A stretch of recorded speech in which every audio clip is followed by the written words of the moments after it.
आता पाहूया जगाच्या पाठीवर आमच्या विशेष बुलेटिनमध्ये आंतरराष्ट्रीय घडामोडी। युक्रेनियन बंदर शहर ओडेसामध्ये अलीकडच्या दिवसात तीव्र गोळीबार होतोय। ओडेसाचा काळा समुद्र हा युक्रेनच्या अर्थव्यवस्थेचा एक महत्त्वाचा भाग आहे। क्रिमिया आणि रशियाच्या ब्लॅक सी फ्लीट जवळ असल्यामुळे हे शहर रशियन सैन्यासाठी संभाव्य प्रवेश बिंदू असू शकतो अशी चिंता व्यक्त केली जाते।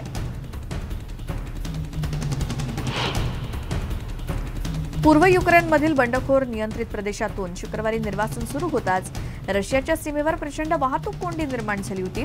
शनिवारी पहाटे बंडखोर नियंत्रित डोनेत्स्क प्रदेशातून रशियातील सीमा चौकीकडे 22 किलोमीटरपर्यंत कार आणि बसेसच्या रांगा लागल्या होत्या।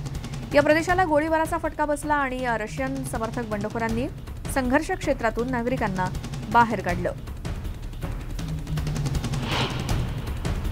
किम पॉटर या मिनियापोलिस इथल्या पोलीस अधिकाऱ्याला शुक्रवारी 2 वर्षांची तुरुंगवासाची शिक्षा ठोठावण्यात आली।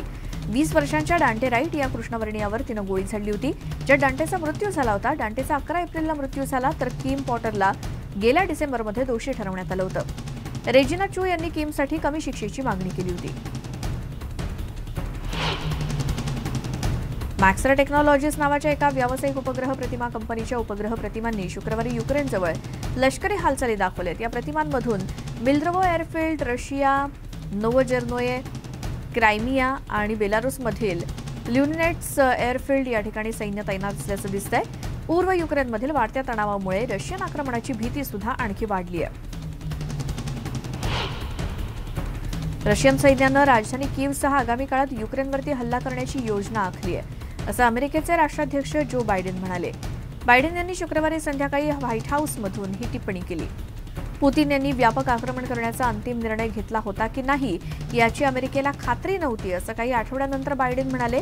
रशियानं आक्रमण केल्यास त्यांच्यावर मोठ्या प्रमाणात आर्थिक आणि राजनैतिक निर्बंध लादण्याची धमकी सुद्धा बायडेन यांनी दिली। चीनी राष्ट्राध्यक्ष शी जिनपिंग आणि अर्जेंटिनाचे राष्ट्राध्यक्ष अल्बर्टो फर्नांडिस यांनी शनिवारी दोन्ही देशांच्या राजनैतिक संबंधांच्या 50व्या वर्धापन दिनानिमित्तानं एकमेकांचं अभिनंदन केलं। चीन आणि अर्जेंटिना मैत्रीपूर्ण देवाणघेवाणीला मोठा इतिहास आहे, हे लक्षात ठेवून शी जिनपिंग म्हणाले की अर्ध्या शतकापूर्वी म्हणजे 50 वर्षांपूर्वी राजनैतिक संबंध प्रस्थापित झाल्यापासून द्विपक्षीय संबंधांमध्ये उल्लेखनीय प्रगती दिसतेय आणि विविध क्षेत्रातील सहकार्य अधिकाधिक दृढ होताना दिसतंय। इंग्लंडला युनिस वादळानं चांगलंच झोडपलं असून या वादळामुळे हेथ्रो विमानतळावरती एका विमानाला फटका बसल्याचा प्रकार कॅमेऱ्यामध्ये कैद झाला। गेल्या काही दिवसातील हे दुसरं मोठं वादळ असून यामध्ये 9 जणांचा मृत्यू झालाय, तर वादळी वाऱ्यानं अनेक झाडं सुद्धा उन्मळून पडली आहेत, तसंच रेल्वे सेवाही खंडित झाली। या वादळामुळे इंग्लंड आणि वेल्सला जोडणारे पूलही बंद करण्यात आले। दक्षिण आफ्रिकेमध्ये पोलिओचा धोका निर्माण झाला असून या ठिकाणी एका 3.5 वर्षांच्या मुलीला पोलिओची लागण झाली आहे, अशी माहिती मलावीच्या अधिकाऱ्यांनी दिली। मलावी 2020 मध्ये पोलिओ मुक्त असल्याचं प्रमाणित करण्यात आलं होतं आणि हा रोग मुख्यतः 5 वर्षांखालील मुलांना प्रभावित करतो। तर गेल्या अनेक दशकांपासून पोलिओचं निर्मूलन करण्यासाठी विविध योजना राबवण्यात आल्या, मात्र आता पोलिओचा रुग्ण आढळल्यामुळे या रोगाचा प्रसार पुन्हा होण्याची भीती निर्माण झाली आहे। पेरूतल्या पॅसिफिकमधील तेल गळतीबाबतचा पेरू सरकारच्या डेटामध्ये आणि आमच्या तेल गळतीबाबतच्या डेटामध्ये फरक असल्याचा दावा स्पॅनिश कंपनी रेप्सोलनं शुक्रवारी केला। पेरूच्या सरकारी अधिकाऱ्यांनी दिलेल्या माहितीनुसार 15 जानेवारीला पॅसिफिक महासागरामध्ये 11,900 बॅरल तेल गोळा करण्यात आलं।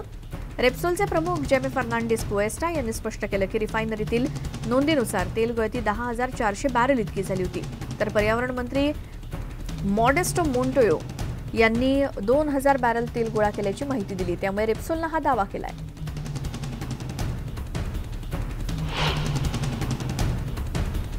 चिलीहून अनेक स्थलांतरित पुन्हा बोलिव्हियाला परतलेत आणि चिलीमध्ये नवा कायदा अंमलात आणला गेला असून याद्वारे सीमेवर कागदपत्रांशिवाय नागरिकांची अडवणूक केली जाते आणि त्यामुळे हे स्थलांतरित पुन्हा बोलिव्हियाला परतलेत। अन्न आणि मूलभूत वस्तूंचा योग्य तो पुरवठा न झाल्यामुळे हे नागरिक देशाबाहेर जात आहेत, मात्र योग्य ती कागदपत्र नसल्यामुळे त्यांचं देशाबाहेर जाणं सुद्धा कठीण होऊन बसलंय। अमेरिकेला हिमवादळाचा फटका बसला असून यात वाहनांचं मोठ्या प्रमाणात नुकसान झालंय। बर्फाळ रस्त्यावरून अनेक वाहनं घसरलेली आहेत। सुदैवानं यात कोणालाही गंभीर दुखापत झाली नाही, मात्र वाहनांचं मोठं नुकसान झालंय। वाहनात अडकलेल्यांची अधिकाऱ्यांकडून सुखरूप सुटका करण्यात आली। ग्रीक बेटाजवळील लोनियन समुद्रामध्ये एका जहाजाला भीषण आग लागली. इटलीला जाणाऱ्या या जहाजातून 278 जणांची सुखरूप सुटका करण्यात आली, तर 11 जण बेपत्ता आहेत. त्यांचा सध्या शोध घेतला जातोय. दरम्यान अग्निशमन दलाच्या जवानांनी या आगीवरती नियंत्रण मिळवण्यासाठी शर्थीचे प्रयत्न केले. यावेळी हेलिकॉप्टरमधून जहाजावरती उतरत जवानांनी जहाजातील दोघांचा जीव वाचवला. ब्राझीलमध्ये भूस्खलनात 136 जणांचा मृत्यू झाला असून 200हून अधिक जण बेपत्ता झालेत. सध्या इथे ढिगारा उपसण्याचं काम सुरू आहे. या भूस्खलनात अनेक घरं उद्ध्वस्त झाली असून वाहनांचंही मोठ्या प्रमाणात नुकसान झालंय. ढिगाऱ्याखालून गाड्यांचे अवशेष बाहेर काढले जात असून मदतकार्य अद्यापही सुरूच आहे. अर्जेंटिनातील कोरिएंटेस प्रांतात 8 लाख हेक्टर क्षेत्रामध्ये जंगलाला आग लागली. यात मोठ्या प्रमाणात वनसंपदेचं नुकसान झालंय. अनेक प्राण्यांचा होरपळून मृत्यू झालाय. नॅशनल इन्स्टिट्यूट ऑफ ॲग्रिकल्चरल टेक्नॉलॉजीनं जारी केलेल्या अहवालानुसार 7,85,000वरील जमीन आगीमध्ये जळून खाक झाली. तसंच परिसरात मोठ्या प्रमाणात धूर पसरला असून या आगीच्या ज्वाळांमुळे अनेक प्राणी होरपळून मृत्युमुखी पडलेत. तर सध्या अग्निशमन दलाकडून ही आग विझवण्याचे प्रयत्न सुरू आहेत.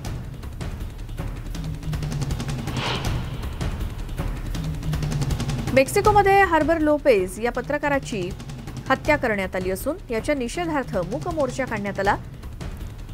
ओक्साकामध्ये या मोर्चामध्ये सहभागी पत्रकारांनी हातामध्ये फलक घेतले होते आणि यात पत्रकारांविरुद्ध हिंसाचार नको, पत्रकाराला मारून तुम्ही सत्याचा घात करू शकत नाही असा उल्लेख करण्यात आला. यंदाच्या वर्षात मारले गेलेले लोपेज हे 5वे पत्रकार आहेत.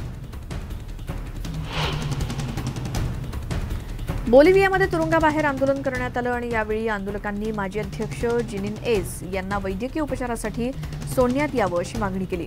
2019 मध्ये उद्भवलेल्या राजकीय गोंधळाला जबाबदार धरत जिनिन यांना तुरुंगात टाकण्यात आलं होतं. मात्र गेल्या 10 दिवसांपासून त्या तुरुंगामध्ये उपोषण करत असून त्यांची प्रकृती खालावली. अशातच त्यांच्या समर्थकांनी त्यांना उपचारासाठी सोडण्यात यावं अशी मागणी करत तुरुंगाबाहेर आंदोलन केलं.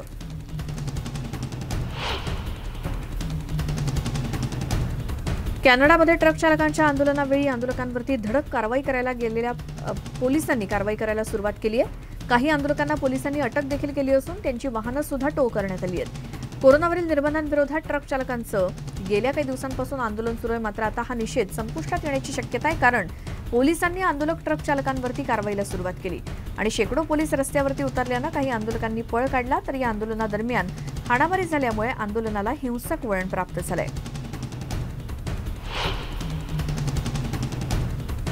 उत्तर कोरियाचे प्रमुख किम जोंग यांनी शनिवारी पहाटे एका शेताच्या भूमिपूजनाच्या कार्यक्रमाला हजेरी लावली आणि स्वतः फावडा हातात घेत लोकांच्या आहाराचा दर्जा सुधारावा यासाठी प्रयत्न करणार असल्याचं सांगितलं. कोरियन सेंट्रल न्यूज एजन्सीच्या अहवालानुसार देशाच्या पूर्व किनाऱ्यावरील हमहुंग शहराजवळ मोठं ग्रीन हाऊस उभारण्यात येत आहे. आता उत्तर कोरियन नागरिकांना हिवाळ्यात सुद्धा ताज्या भाज्या मिळू शकणार आहेत. आंतरराष्ट्रीय मदत एजन्सी आणि स्थानिक संस्थांच्या मदतीनं वर्षभर भाजीपाला आणि इतर पिकं घेता यावीत यासाठी हरितगृह उभारलं जाणार असल्याचं सांगण्यात आलंय.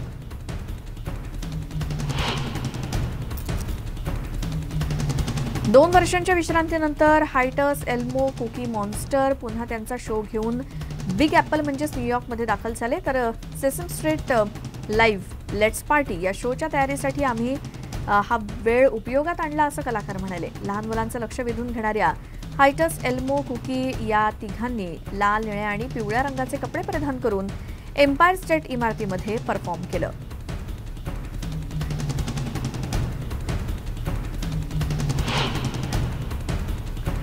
एक छोटासा ब्रेक घेऊन आपण लगेचच परत येतोय. तुम्ही पाहत राहा न्यूज 18 लोकमत.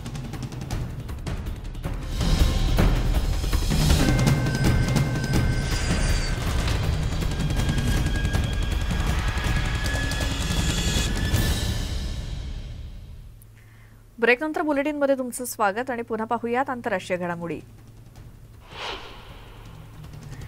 अमेरिकेत गन्स टू गार्डन टूल्स हा प्रोग्राम आयोजित करण्यात आला होता. कोलोराडोमधल्या रॉ टूल्स कंपनीद्वारे उपक्रम राबवला जातो. याद्वारे बंदुकांचा पुनर्वापर करून बागेतल्या काही वस्तू तयार केल्या जातात. 2013 सालापासून अशा रीतीने हे काम केलं जात आहे.